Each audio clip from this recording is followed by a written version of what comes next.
Okay, the council comes to order. Special meeting of the Shreveport City Council. I'm going to ask the Councilman Green to give us the invocation, and I ask that Councilwoman Taylor will lead us in the Pledge of Allegiance. Thank you, Lord, for this day. Thank you for every good and perfect gift. We ask you to come in our midst, and we ask that you would give us the knowledge and the wisdom to carry on this meeting in a Christ-like manner. Thank you, Lord, for what you've done. And Lord, we're going to give you praise for what you're going to do. We ask you to cover our city, cover each individual. And Lord, as we do this, we do it in the name of Jesus, we pray. Amen. Amen. Amen. Turn to face the flag. Put your hand on your heart. I Pledge allegiance to the flag of the United States of America and to the republic for which it stands, one nation, under God, indivisible, with liberty and justice for all. Madam Clerk, will you call the roll? Councilwoman Taylor. Present. Councilwoman Fuller. Here. Councilman Nicholson. Present. Councilman Butcher. Here. Councilman Flores. Here. Councilman Green. I'm here. And Councilman Bowman. We have following public comments. Any public comments, Madam Clerk? Oh. Thank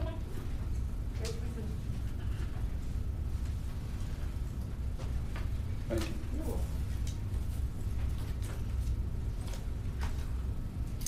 Ms. Barbara Sellers.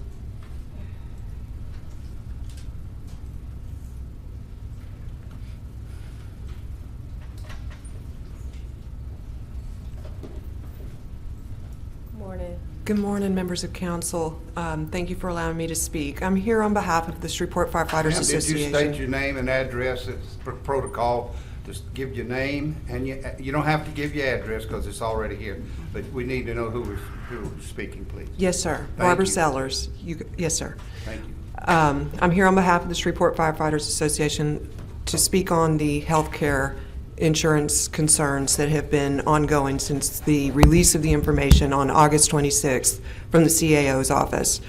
And then since then, subsequent, the October 13 document that went out to the retirees. I know today is a procedural day in reading in the ordinance that's going before you. I want to express and memorialize the concerns of the members that we have talked to since August. It has been nonstop with the concerns, the questions, the frustration, and the confusion with the lack of information and understanding of the totality of these policies and what the far reach is going to be, not only on the active level, but now into the retiree level. It's not measurable. With the actives that have 6 children, they took an upwards of 30% increase in premium changes. No way to prepare for that. No indication that was coming down the pike. That was not communicated. What about the individual that's managing cancer diagnosis on duty and is just trying to be able to afford their medication? We can't answer those questions for them on how that's going to play out. The retiree that has an organ transplant, that has had subsequent cancer diagnosis and then later cardiac event, and his physicians are not accessible on the Medicare Advantage plan. Hours of phone calls with the individual and his wife trying to tell them it's going to be okay. I don't have the ability to tell them it's going to be okay because I don't have the information to help them navigate it. And these aren't people that I've heard about. These are people that I consider my brothers and sisters. They're my family. And they're asking the local leadership to find a way to work through this. So I'm here before you today to help me do that, because I don't have the ability. I have retirees that span back over 4 decades that are on the system that came off of a different retirement benefit that may have to choose electricity as opposed to managing their medical needs because of the cost increase. I don't have an answer for them that's responsible. So I'm asking today that council will consider to keep the existing benefit structure that we have in place for 2021 into 2022, and let's bring everybody to the table and explore the person that will be least impacted by this and come to know those that will be completely impacted by this, understand that totality, and advance a solution, a plan that's comprehensive with all the healthcare providers. As of last night, I confirmed once again with Brian Crawford with the Willis-Knighton system that they are not a provider. If you go to the Blue Cross Blue Shield website with the Medicare Advantage, you will see Christus and Ochsner Specialty Hospitals, you will not see Willis-Knighton. We must bring all of that in so that healthcare is Ms. Ellis, time is up. last three things, that healthcare is affordable, it's accessible, and it's equitable for not only the firefighters and the police, but for the entire city, active and retirees. Thank you. So, Mr. Chairman? Yes. Captain Sellers, thank you as always for coming forward and speaking to us. You always have a wealth of knowledge and you're calm and well-researched, so thank you for that. I see one of your retirees sitting out there that probably retired 25 years ago. So I like you, have received numerous calls. You know, I want to make this extremely clear that we as a council had absolutely nothing to do with this. Thank you. We're here, I feel, and you know, I just kind of feel like we're here in the middle of something that we really don't know anything about. If you don't think you know anything about it, I can promise you I don't. And you know, it would take me months to understand what's going on here. And it's not because I hadn't tried. It's just, it's complicated. It's a mess.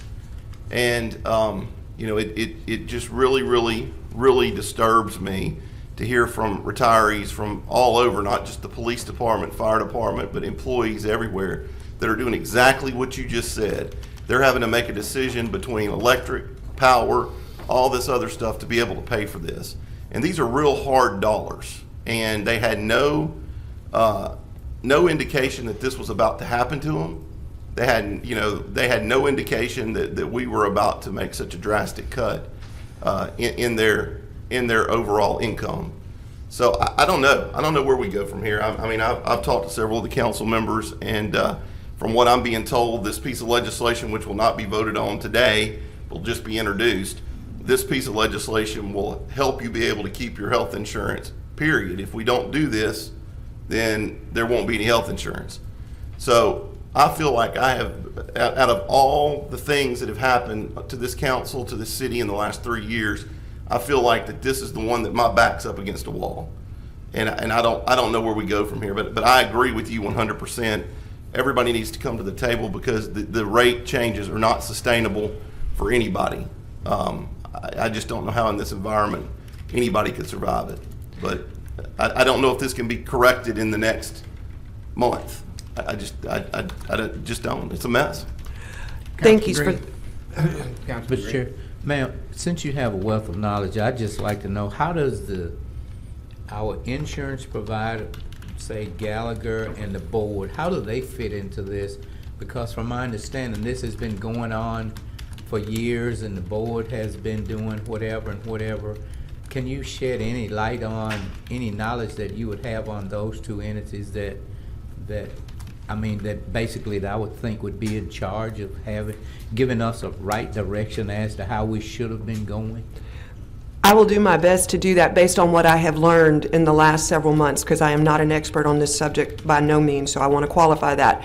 But just as vital as having all of the healthcare providers available to all of the active and the retirees, the biggest player in the city, 2 weeks ago, it came to their awareness that this was even happening. They should have been brought to the table 6 months ago, as should all of the healthcare providers. We are certainly about accessibility for all and having everybody at the table. The fine print has been overlooked. Many of our retirees in the last Healthcare Trust Board meeting brought to light the details that have been missed or just not articulated. I can't speak to the integrity of that. I always want to believe the positive, but in this instance, there is so many unanswered questions that should have been provided on the front end, and the only way for that to have taken place was this had been managed and vetted earlier into this year. And a study, if the city wanted to go ahead and have an equitable share of the premiums between the employee and the employer, recognizing that the city has been absorbing those costs, there should have been some type of 5-year staggered plan to implement those increases, as opposed to one time and those budgets being taxed such as they are, and then limiting the access to the providers that some of the folks that have talked to me, they will have to leave the city to reach a specialist that can manage their care and in this current posture. So the best solution that we have is to table it, not allow any changes in 2022, keep the plan structure as is in 2021, bring everyone to the table now, and let's start working through the fine print so we have a responsible, affordable plan for 23. And my question is, where does the healthcare board fit into this? What's their job? When we got a healthcare board, what's the responsibility of the healthcare board? And have they been carrying out their responsibility is what I want to know. That's a great question. And as of the last meeting, I have not participated in that process because this is unprecedented. We've never had a situation that's come before us in my 31 years, such as this. So this is new ground for all of us. But the healthcare board has a responsibility to work with Gallagher, to work with Blue Cross Blue Shield, to make sure that the necessary time is provided to bring all of the providers to the table and to have a very intimate understanding of the city employees, active and retirees, on how the totality of this will impact them. Okay. That should be their charge. Okay, so my next question, Mr. Mayor, Mr. Whitehorn, who is the president of who's the chairperson of the healthcare board, and when do they come to the table? When do we talk to them as to how did they get us to where we are? Because they got to be a player in it to say, if they were the ones supposed to have been doing what she just explained, then somebody need to call them to the table to see what have they been doing other than playing jacks or checkers or dominoes or something. Excuse me, Councilman Green.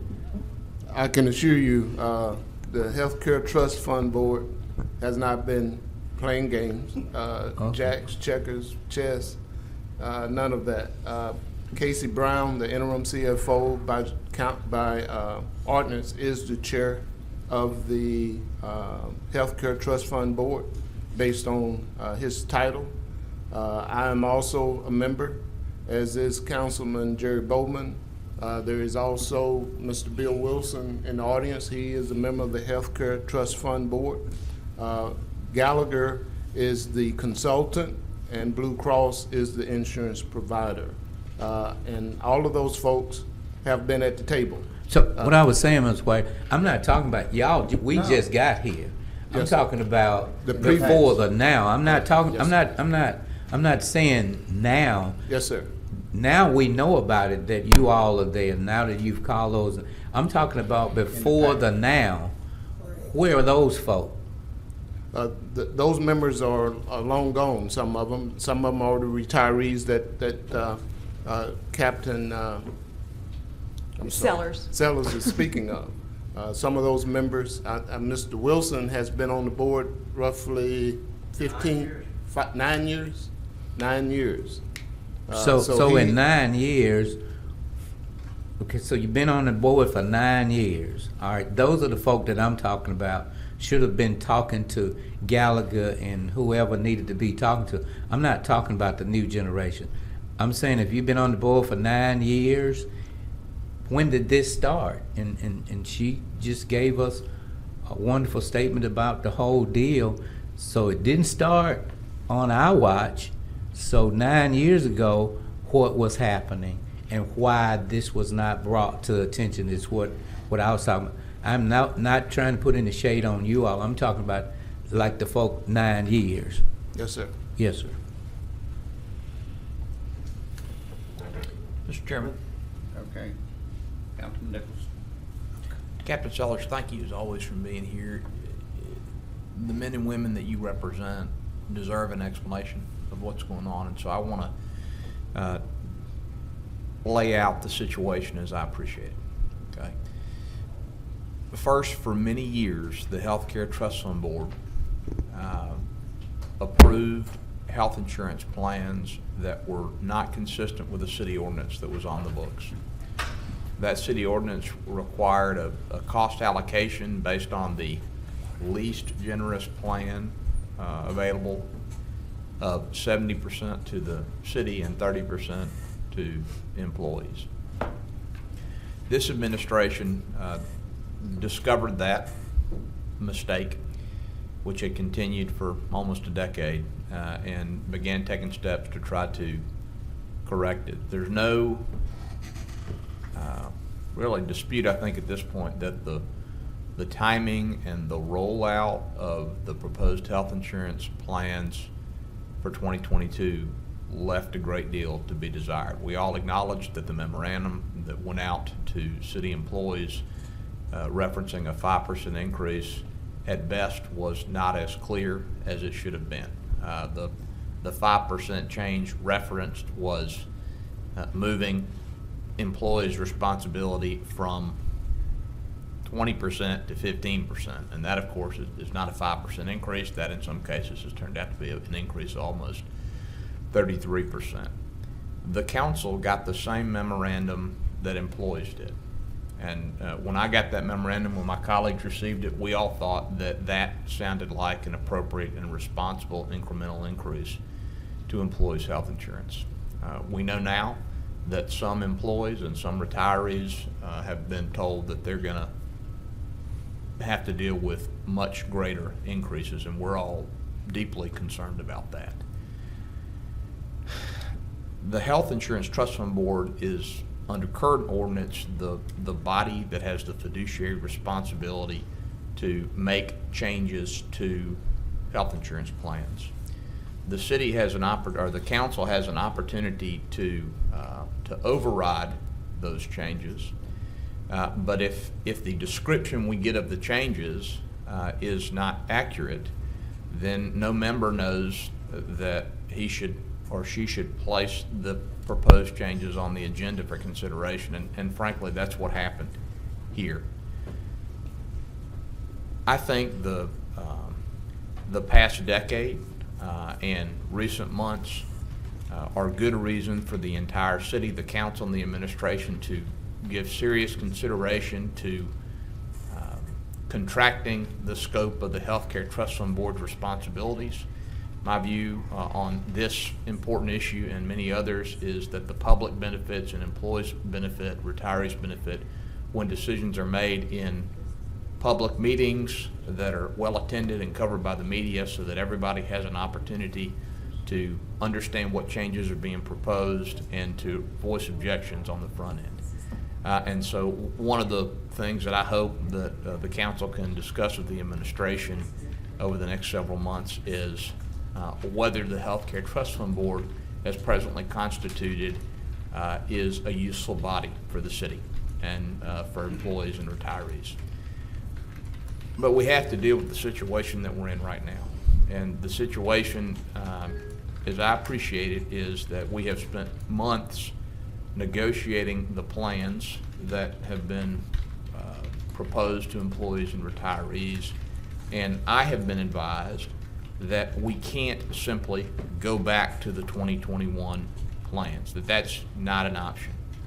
I'm relying on that statement, and if that is not true, then I certainly invite anyone with knowledge, the administration, Blue Cross, Gallagher, to inform the council of that. But that's one important data point that we're working with, that we can't just say we're scratching this and we're going back to 2021.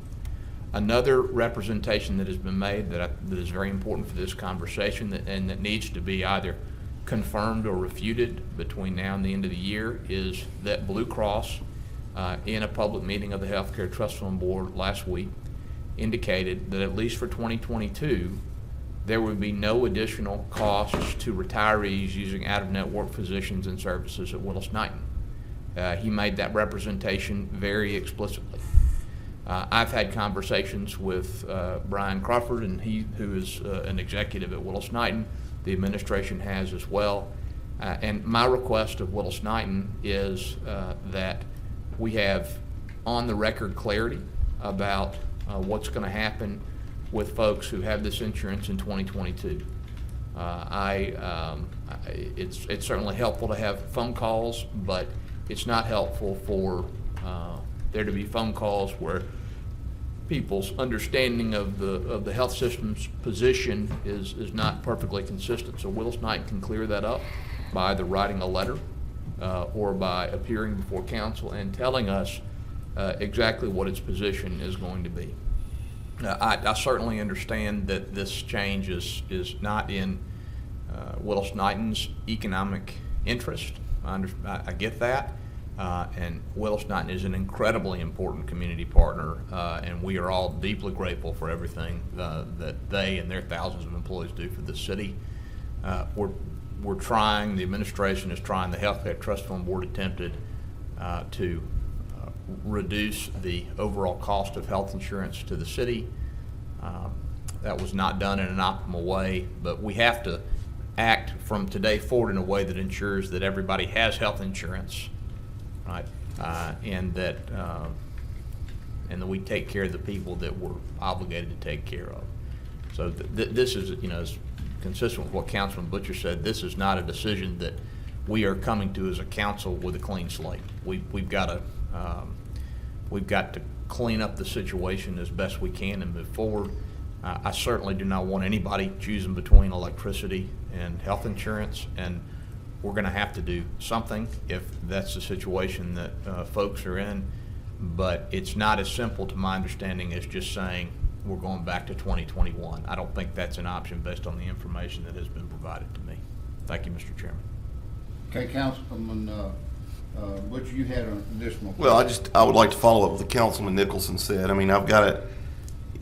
I could only imagine if I were a retiree that's going through medical treatment and they get their new booklet, and on page 9 of the Blue Cross Advantage package, it says, if your providers are outside of our network, the plan may not pay for services. And when they call their doctor to say if they're in this plan and the doctor say no, regardless of if Brian Crawford stands up here or if, I think the burden should be on Blue Cross, the provider that we're paying the money to, not Willis Knight and a provider to come up here and tell us, yes, we'll accept this. That's the job of the provider that the city has contracted with to come up and say, yes, these retirees will be protected. Because I can tell you right now, after going through with a 58-year-old woman who died of cancer and fighting with Humana every day to try to get her the care that she needed, and it's almost, in my mind, just unfathomable that, you've got, and I can count on my fingers the number of retired firemen right now that are fighting cancer. Right. And this to me is just, and if Blue Cross stood up there and said, oh yeah, everything's fine, and then they send out a packet saying, no, it's not, who's right? Nobody trusts us anyway. And that's the thing that irritates me about this. Nobody trusts us. Because you've got somebody sending out a letter saying, with all due respect, 5% increase ends up being 33% increase. We got people saying, okay, you can keep your doctor if you're sick, then they can't. I mean, I don't know. I just think that, and I agree with Councilman Nicholson, that we really need next year to take a strong look. But unless somebody can tell me to the contrary that this is all, that we cannot go back to the same existing plan, I don't see anything else we can do right now. But I'm not happy about it. Is there any way we can offset the cost with the CARES money? Public safety brought that money within the city to offset the cost, and I understand the responsibility of adhering to what the ordinance says, but the past decade of the city's graciousness in covering those expenses, that became a part of the fabric of the budget of all city employees.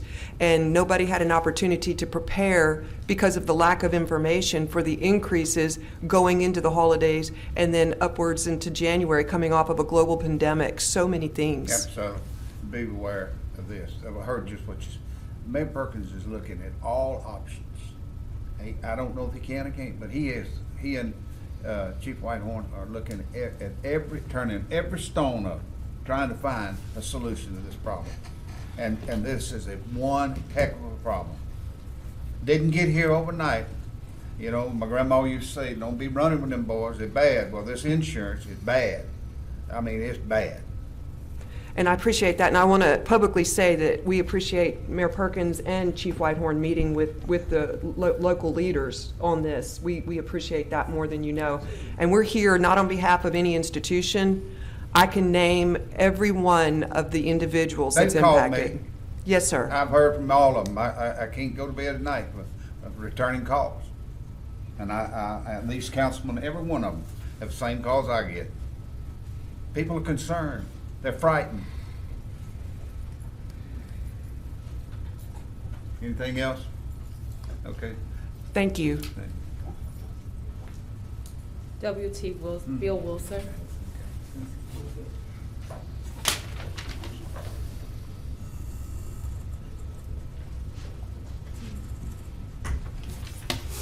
Now, Mr. Wilson spells his name with two L's, and he has been on there 9 years. So here's the man, if you got some questions, that will be able to give you what happened in the past. Well, good morning, Good Mr. morning, Fleury Bill. and Council. And thank you for two L's, and that way the bill collectors can't locate me. There you go. Okay, for the record, my name is W.T. Bill Wilson, and I live in University Terrace. I was employed by the city for 31 years with the Shreveport Police Department. I left at the rank of Assistant Chief of Police. I have over 30 years with the Shreveport Pension Board representing the retirees. I have 9 years on this healthcare board answering your question, Mr. Green, and I've been elected for the 4th time for my next 3-year term. And I can agree and disagree with some statements made. I've got a prepared statement, but I'm only going to deal with Ordinance 183. It would take longer than 10 minutes to explain what's been going on for 10 Do you have that in 9 writing? Well, I've written in mine, yes, but I'll go quickly. Might want to enter it in the record. First, there's been too much misinformation concerning the board's plan and rates. To address Mr. Mickelson's statement, I have an ethical and a fiduciary responsibility, and there's been accusations that the board and me personally took offense to it.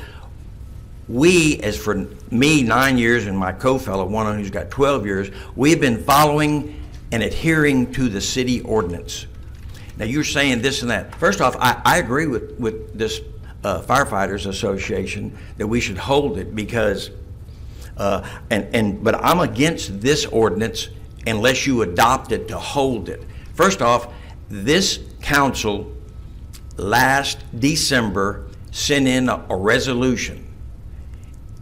The city ordinance says the board sends you resolutions. We had no lodges since See, our 2010. city attorney says otherwise, and so we're just following our legal. Oh, I understand, but Okay. this is just an open comment. I'm gonna give you my. Okay, I will tell you the won't facts. interrupt. Go ahead. The city ordinance in 2010, since I've been retired, has been 70-30.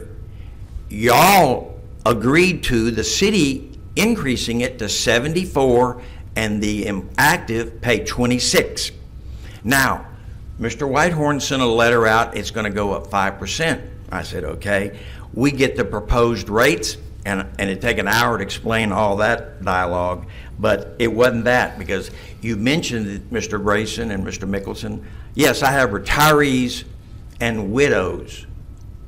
Me, for police and fire, over 300 or 400 of them. The rate is $283 a month for that widow and retiree. They pay their 42%, and the city pays 58%. Now, the new proposed rates, I've got the widows and retirees have the same rate. It goes up $154, 36%. In my 30-year career, I never got any COLAs or benefits totaling that. We're going to do it in 1 year because we're going to catch up due to some deficit. In the September-October meeting, Mr. Green, we had over several $100,000 in surplus.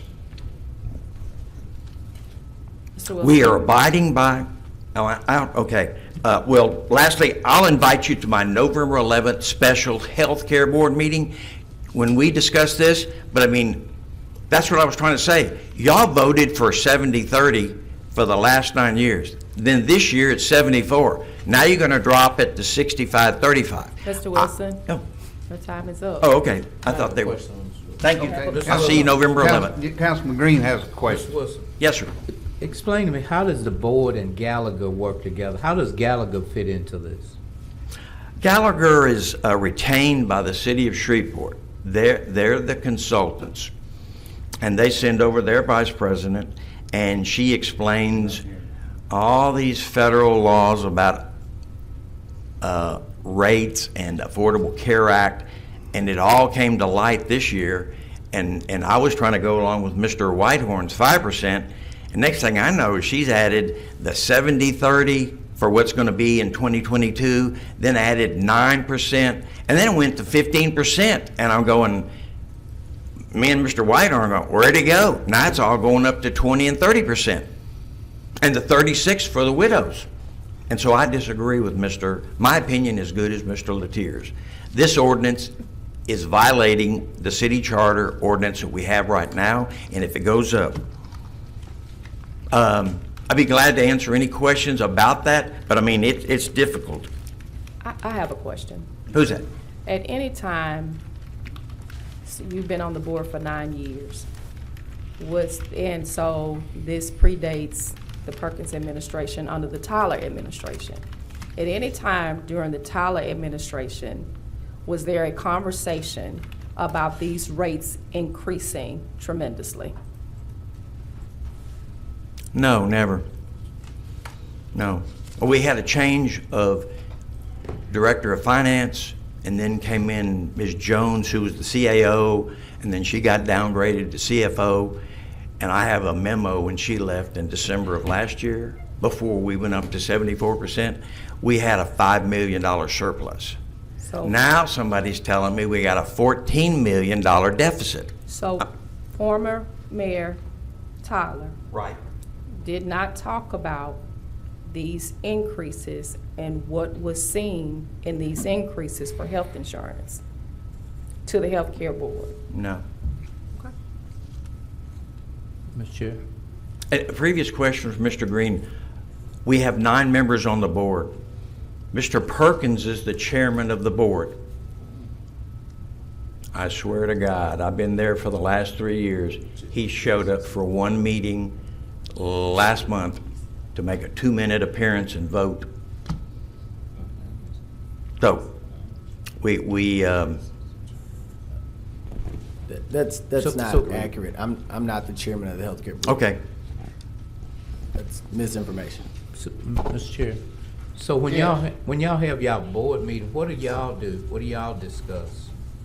Well, we go by our agenda, and we look at the consultant, gives her recommendations. We look at how much, because every month Blue Cross is paid, they pay the benefits to the hospitals and doctors. And we should have everything paid by December unless it rolls over a couple months. Yeah. However, sir. What I'm trying to understand is, during the process of this board meeting, how often do y'all meet? It's monthly, 1 to 2 hours.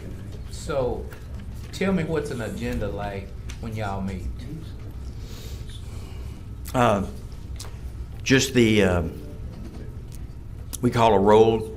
First off, we haven't been complying with like the city the city council. We don't go by Robert's Rules of Order until last month. Who y'all go? Pardon?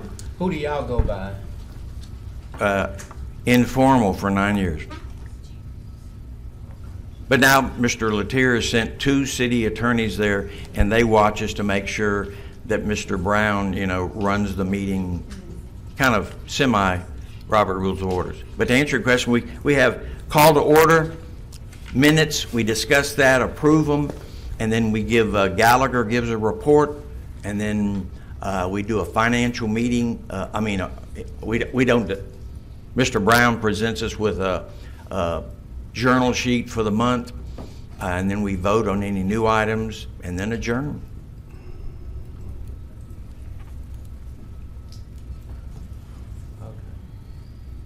So y'all don't have to go by any rules? Y'all don't have to have any. I go by the city ordinance. I comply with the city ordinance and being, nonpartisan and try to agree and disagree. But in the city ordinance, and as to even up here, we go by Robert rules. So how did you, and I guess you've been there for 9 years, do you have any idea how the rules and how y'all operate just got out of whack? Yeah, it's been informal for several years, but we get along. We the best we try to do is help the employees, active and retirees, So the best we can. that's what I'm saying. That's my point. You said y'all gather to help them, but if you look at one side, that's what y'all supposed to do. But if you're looking at the side where I am, that help has not been applied. So who have y'all been helping? Well, we've been helping the membership for my last 31, 40 years with the city. Mr. Chairman. Yes. Chief Wilson, my question's pretty simple. So you're saying that in this administration, other administrations, the city attorney's office has not been involved in these meetings? Oh yeah, they have an until assistant there that is Okay. participates, that's sitting on the board. She sits there, yeah. Well, so this has been going on for all the years that Councilman Green is asking about, right? Well, I'm not quite sure what he's talking about acting about. It's Well, been an accommodating meeting. My question is, y'all have had legal representation at every meeting since you've been on the board? For 9 years, yes. Okay, that's all I wanted to know. Let me say this to the council, please, and this is just my comment, my opinion. We've had a lot of problems up there. You all probably don't remember this, but on the first council, Jerry, and I just heard of, they kept $1 million for 1 year check from the state of Louisiana in a drawer up there. I personally went to the mayor and the CAO, Brian Crawford, to fire the man that stuck that in the drawer and kept it there. $1 million check come up from the state of Louisiana for the pension, right, Bill? Well, let me correct you. It was several months when the state, for the municipal police officers system, notified Willie Joe Green, who's a trustee on their board, and he contacted me and you and Brian Crawford. So Mr. Madden went to the ex-pension manager's office and found it was 9 to 10 checks. They're usually $150 a month, and it comes from the state to pay for the credit union and our insurance if it's not taken out of the state check. But it's mishandled. It's $1 million. It was over $1 million. Yeah, what I'm saying to you, Mayor, and all of you, this needs to be looked at and revamped and restructured, just like you do in the MPC. You need to seriously, that's all I'm saying. Yeah. No, we've been having conversations with council members already about some reforms that we can make to be more efficient. But I guess I just didn't hear that. And really quick, Mr. Wilson, I do want to correct the record. My attorneys just informed me that I am the chairman of that particular board. But my CAO and CFO sit on the board. They keep me abreast of all the issues that come up. And when we need votes, I will step into those meetings now, especially knowing the direction and the crisis in which we're in because of the board. So I'll be more involved. Well, thank you, Mr. But no, I agree with you. You are the chairman, and that's what I stated. You've been the chairman for 3 years. Yeah, no, I was correcting the records because I said I was not, but my attorneys informed me that I am. Actually, No, I'm the only one. I'm the only trustee here except for Mr. Whitehorn. You are the chairman, and Mr. Brown, and I didn't recognize you, and Mr. Whitehorn are. Yeah. No. And for the record, I sit on about a dozen boards, just so y'all know. So it's hard to keep up sometimes. I understand. Yeah. Mr. Okay, any Chairman, other questions? Mr. Chairman, and just for the record, Attorney Douglas and Attorney Brown have been involved in last year. They've been involved in all the meetings of the board, and I myself attended the last board meeting sitting by Mr. Wilson. So even though stuff may have been done wrong in the past, it's not going to be done wrong in the future That's on right. our watch. Thank you, Ron. And Mr. Wilson knows that. Yes, I hope so. good point, thank you. that this board has been somewhat dysfunctional for some time now. I agree. And I've been on the board, and I participate in these meetings, and I've seen the dysfunction that goes on, to the point to where it made me not want to attend some of the meetings. I missed a lot of them last year before last. There are some, in my opinion, the board is there for, like you stated, Mr. Wilson, to help. But at some point, we're gonna have to make some changes. Let me just say that we're gonna have to make some kind of changes. I agree. I have, and I'm trying to be correct on this, but Mr. Crawford has attended meetings with me and with you also, Mr. Wilson, and he stated, because Ms. Tyler, I was in the room when Ms. Tyler told him, we can't continue to do this. So he came and he stated that we cannot continue to take this hit, but we will. We'll take this fight, and it went on for the next year and the next year too, but he stated that in the meeting that we couldn't. Nobody raised a concern about it, as long as it was going on that way and that it wasn't gonna come out the employee's pocket, it was fine. We took another hit the year after because everybody was complaining about raises. We didn't have the money to do the raises at that time. So that was the reason why we took it again the next year.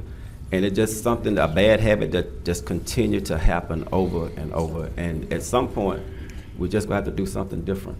And we need to, and I keep saying we have to have these tough conversations, but that's what we are here for. And we just need to correct the wrong the right way, if that makes sense to anybody. Can I respond to your statement? We're not blaming, the health board is not blaming the city council. Right. Because for the last 9 to 12 years with my involvement there, the prior administrations weren't able to give COLAs to the active people. Not that they have no responsibility to the retirees because they can't do that, they don't have the money. But they've kind of said, an example, Mr. Crawford was the CAO. He said, we'll absorb that for this year, him, Mr. Madden. So, I mean, I'm looking back 9 years when they were absorbing some things, and they said, well, we can't give them a raise, but we'll have the health trust fund absorb those costs. Plus, I mean, I won't even get into this, we have workman's comp. It's supposed to come out of the risk management. Well, they're sending them to the, so we're paying for state law workman comp claims, several hundreds of thousands every year. And I plan to address that next year. Mr. Chairman. Yes, Councilman Dixon. I agree with Councilman Bowman's comments regarding the necessity for change. I just want to offer this additional thought. The one reason for the confusion about this board's actions is that its rules do not require those actions to be in writing. When the council considers a resolution or an ordinance, we vote yes or no on a published document. And the same is true with an amendment. An amendment must be in writing so that the public and all the members understand what it is we are doing. I have to agree with your assessment, Councilman Bowman, that the meeting I attended, I'm not a member of the Healthcare Trust Fund Board, but I attended a meeting last week at Mr. Whitehorn's invitation, which was directed to all of us, and dysfunctional is the only fair description of that board's activities. We need to require every board that is taking action on behalf of the public under our authority to follow the same rules that we do. So if you're going to act as a healthcare trust fund board, you need to have a written resolution or motion, and amendments need to be in writing as well. I couldn't even tell with one of the motions that was considered by the board meeting or board last week what the motion was. And that's no way to do business. So I'd like to work with several of you to come up with some legislation to require that so we don't have problems of this nature in the future. Mr. Chair. Yes. Also, Councilman Nicholson, would you also include Robert Rules of Order? Yes, Councilman Green, I believe that rules of procedure are important for everybody. Yes, thank you. There Thank was you, some Mr. Chair. discussion, if I may say, when they came up, when the Tyler administration was talking about, well, we'll absorb it. you know, the increase, we didn't give a raise, they said, but we're going to absorb it. But there was something said, I don't know whatever happened about the fact that the IRS is we're gonna have to treat some type of tax or something, but I'll leave it alone, go. But it was said that they needed to do that. So in other words, that there was aware of a cost increase. Yeah, it was stated. So this is why we are where we are right now. Yes. Yes, ma'am. I will make one statement. We're mentioning Blue Cross. It took me several years while I was on the board to remove the previous insurance company, which I will not list, because they kept throwing us under the bus, and I kept seeing deficit. I will agree here on the record and on the TV, Blue Cross has been outstanding. For the last 2 years, we have had fewer and fewer complaints, appeals. So, I mean, I'm tickled to death with Blue Cross at this point, you know. And I hope we have a good relationship in 2022 if I can keep the rates down. And lastly, Mr. Whitehorn, Mr. Mayor Perkins doesn't know me. You let him know who I am, the good and the bad, and tell him I profess to be a Christian. I only trust God. I don't trust the city. For 40 years. Okay. So why are you sitting on the board? Why am I on the board? Yeah, if you don't trust the city because you are looking out for the city employees. I'm an advocate for the members, active and retires, for here. So it's kind of like we have 3 judicial systems. I mean, executive, you're legislative, and judicial. We're kind of executive judicial to do that, because I mean, Correct, we but those go same by this members are city ordinance, expected and I adhere to trust you, that. though. Pardon? They're expected to trust you as well. So I got you. But there's got to be a two-way street. They don't Correct. trust me, so I don't trust them. Mr. Chair, Yes, Councilman Green. when you say you don't trust the city, I'm city. I believe in God as well. I believe that my word is my bond. Until I do something that would cause you not to trust me, we are city. This is city here. All of this is city. At this point in my life, this is my first time actually meeting you. I have not done anything for you to distrust me. My question is, why do you distrust me when I have not wronged you? I have not wronged you. You sit on the board, and did you know that there was going to be an increase? And if you knew, what did you do about it? If you did not know, why didn't you know about it? So when you make a statement to say that you are a part of the city, but you don't trust it, that's a very bold statement. It's like every council member up here, they will tell you, if I give them my word is my bond. And I don't go back on my word. So I would just ask you, since you made the statement publicly, I would ask you to answer it publicly. Who up here, starting from over there to all around here, has done something to wrong you that you don't trust us? I previously stated I've got 40 years with the city. Previous administrations No. have done me Well, wrong. I have not. I told you, I don't personally hold anything against this council. No, you said you don't trust the city. In general, no. I am city. I understand. What is it that I've done to you, sir, You've done nothing. that you wouldn't trust me? Well, I have met you. We dealt with a city ordinance resolution back in July. It was a healthcare thing, and it was a switch and bait thing, and you were the only one that shot it down this year, and I applaud you for that. Did I shot it down? Yeah, you said you didn't want to go with it in July. That's a bad word. No, but what I'm saying is, sir, you made a public, bold statement that you don't trust us. I don't trust anybody. I was a policeman for 30 years. Nobody watches my back except me and God. So that's my philosophy. So don't take it personal. No, it's just business. And you can't, but I'm sorry. No, I'm not taking it personal, it's just business, but when you are leading, you have the power of the mic. That mic that you have there has power.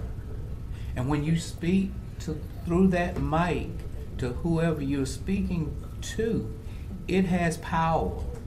So just think, if the general public hear you say, I don't trust the city, then what are they going to take on?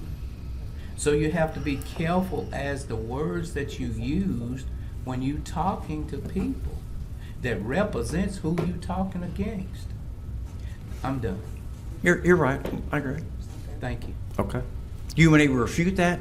Here's an example. Several months ago, July or Sir, I August, can't be we right had a and then- resolution. I can't be right and then you refuse. No. We've asked it to Oh, come yeah. to the city council on a hybrid position. It still I'm gonna sits have there. to- I'm gonna I have to appreciate it. Thank you, man. God bless you. Appreciate Time you is up. coming. I'll be back on the 19th to help you. Okay, thank you. Councilwoman Taylor, you had one more speaker. Alexandria Vizelle. Okay. Did I say it right? Vizelle? Vizella. Close I know. That's good, Jerry. Get It's a very beat. rare that someone gets it correct on the first I time. get a B for trying. Get a beat. Good morning. My name's Alex Vizella. I'm with the law firm Ayers, Shelton, Williams, Benson, and Payne, and I'm here on behalf of the Shreveport Police Officer Association. I had not anticipated speaking this morning, but there were a couple questions that were asked that I thought that maybe I could give a little more input on.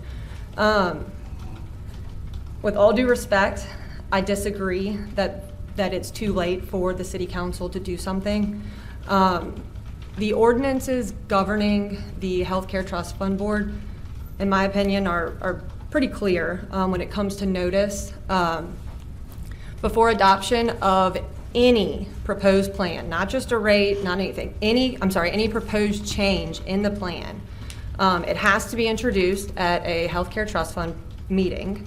And then it has to be given to the employees for 15 days to review and to the city council. At that point, the city council can basically disapprove it if it doesn't want it to pass. In this case, from my understanding, and I have submitted a public records request, so this is just going off of the information I have, the August 26th letter was the only letter that went out regarding the change. And as we all know, it just appeared to be that there was going to be a 5% increase in employee contribution. Obviously, that is not the case. So at this point, the city council has not gotten, and the employees have not gotten the required notice under the ordinance. Also, at this point, this new healthcare plan, proposed healthcare plan, has not actually been passed. I've been at the last two healthcare trust fund board meetings, and the ordinances require 5 votes for anything to pass at these meetings. There have not been 5 votes on anything, which was just discovered at the last meeting. So at this point, like I said, this hasn't been passed. It is not too late. Now, at the last meeting, it was tabled, and there's a special meeting, I believe November 11th, where I guess the board's gonna consider this proposed plan again. But there was also a discussion at the last meeting as to what is our deadline? When is it gonna be too late for us to redo this, fix this, whatever the case may be? There was some discussion back and forth. I'm not sure if it was with the IT guy, there was someone on the phone. And they said that although it would be more work, these entries can be done manually. So I know there's already been an open enrollment for a plan that has not actually passed. But it can be done manually. And that was said at the last meeting. Again, I've requested the audio from that meeting, and I'm waiting to receive that. But I just want the city council, and again, my opinion is my opinion. It's as good as any other opinion in this room. Speaker, But suspend just a moment, please. Your time. Mr. Latier, could you please provide some guidance? We need to walk real gently over this land mile here because there could be some suits involved, right? And you want guidance on Yes. the last thing she said about the public records request, which we're looking at, and the 5 votes necessary. I mean, we shouldn't respond. Sir? We shouldn't, as council, respond.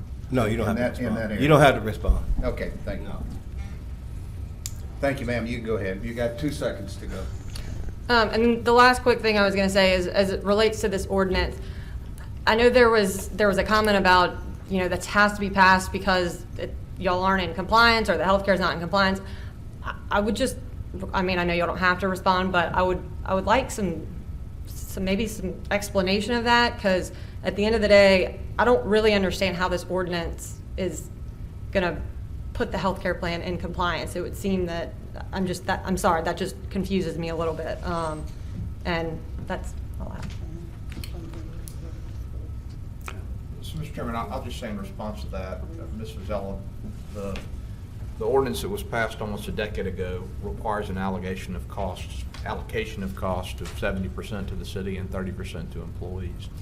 If we were to do nothing, if we weren't to pass this ordinance that has been proposed by the administration, then city law would be that the allocation based on the least generous plan available to employees would have to be 70-30 in 2022. Nobody wants employees to pay 30% of the cost.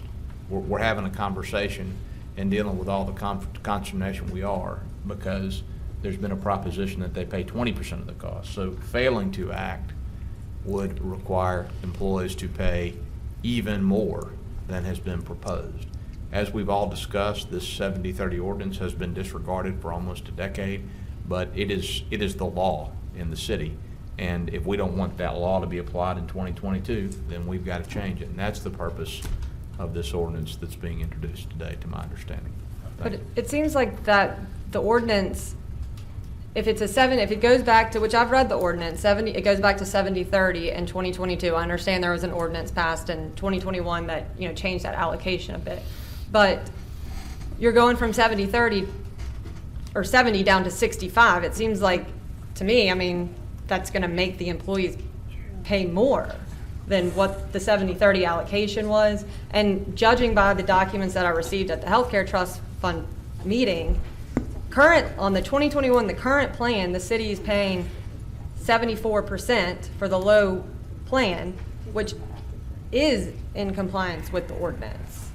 Yeah, and just to provide clarity, just to let Councilman Nicholson know he was correct.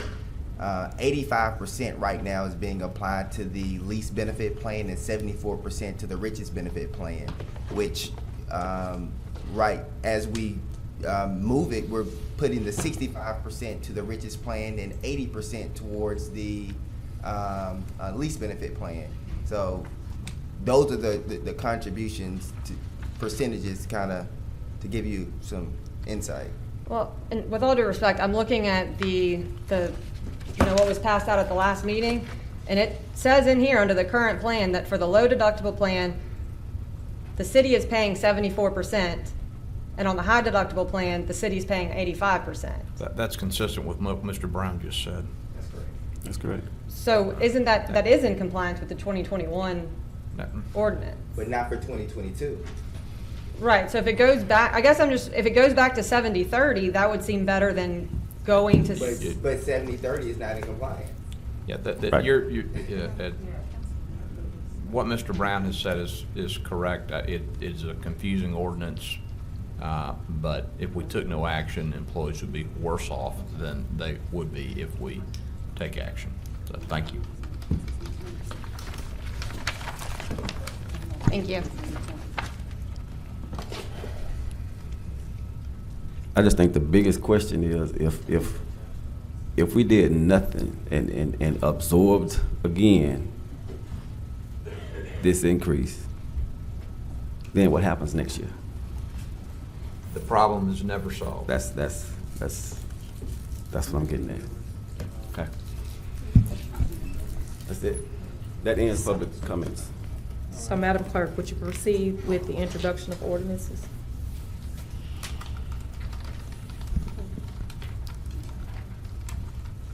Ordinance 183 of 2021, an ordinance to amend Section 66-141 of Chapter 66 Personnel, Article 3, Health Benefits for the City of Shreveport Code of Ordinances relative to contributions by active employees and city, and to otherwise provide with respect thereto.